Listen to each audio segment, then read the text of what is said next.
Hey YouTube, welcome back to JT Bladesmithing. Boning knife part 6, I believe. After hammering, I found that the spine was not any longer level with the back of the handle. So I clamped it to a straight edge, and I put some die-chem on there, and I put a scribe line. That's the shiny thing you see here. And what I'm doing is grinding to get this all level all the way across the back. Then what I'm going to work on is refining up here where the edge of the blade is, because as you see, it's got a little bit of a belly sticking out on the bottom there. So these are the processes and the things to come. Alright gang, during our break I refined not only the spine but the belly of the blade. It's pretty good to where I want it now.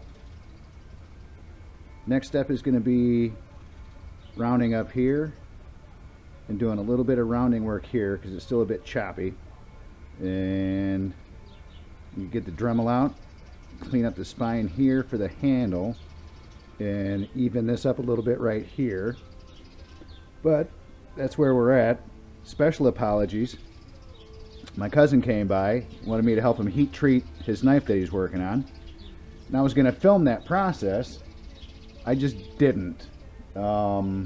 We had the forge running, we got it tempered, or not tempered, but we cycled it 3 times to normalize it. Then we quenched it, and I washed it off. He's going to take it home, he's going to bake it in his oven. But, yep, we're making progress on this. I'm getting excited, we're getting close. So, stay tuned for more. Alright, welcome back on this segment. A little session that's going to get edited in. I have the blade in the shape that I want it. I've got it pretty much thinned down, which is good. I cleaned up the spine of the handle and the belly of the handle. Got it all nice and clean. No more little ridges that I can feel with my hands. It's all rounded out really well. I'm not worried too much about cleaning the sides up, like I said before, because it's going to have handle material on there. But next step is to put in my bevel along here, which will at the end end up being sharpened. So not doing too bad, it's getting there. I was told to leave some of these hammer marks in, which are the dark spots that you see, because it makes it look, you know, not machined, which it's not. But usually my blades, I like to clean them all the way up. I guess once I put the bevels in, I'll take a second look at it and see what I think.